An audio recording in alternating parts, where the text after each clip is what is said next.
Hi friends, welcome back to మీతోనామాట.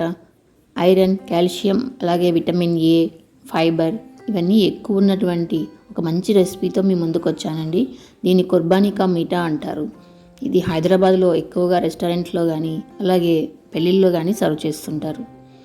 Okay friends, ఇకైతే మనం వీడియోలోకి వెళ్దామండి. దీనికోసం నేను 50 గ్రాములు యాప్రికాట్లు తీసుకున్నాను. ఈ యాప్రికాట్లను బాగా ఇలా వాష్ చేసుకొని మరిగించిన నీళ్లు వేసుకొని నైట్ అంతా నానబెట్టుకోవాలి. ఇలా నానబెట్టుకున్నప్పుడు యాప్రికాట్లన్నీ ఇలా బాగా మెత్తగా నానిపోయి ఉంటాయి. ఇప్పుడు మనం వీటిని ఓపెన్ చేస్తే ఇందులో సీడ్స్ ఉంటాయి.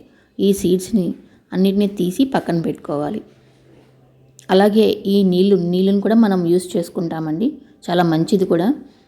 ఇప్పుడు మనం గ్యాస్ మీద ఒక గిన్నె పెట్టుకొని మనం నానబెట్టుకున్న నీళ్ళు ఉన్నాయి కదండి, ఆ నీళ్లు వేసుకొని బాగా మరిగించుకోవాలి.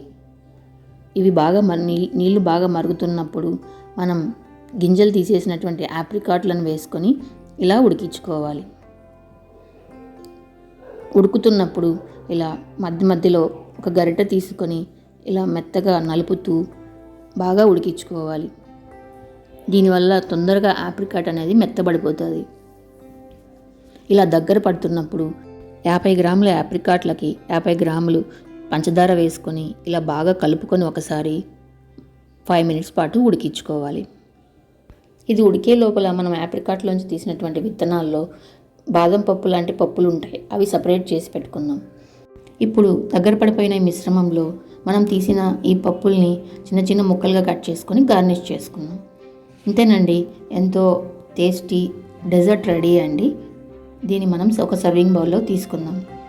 ఇందులో ఐరన్, విటమిన్ ఏ, సి అలాగే ఫైబర్ ఎక్కువ ఉండడం వల్ల ఇది ఆరోగ్యానికి చాలా మంచిదండి.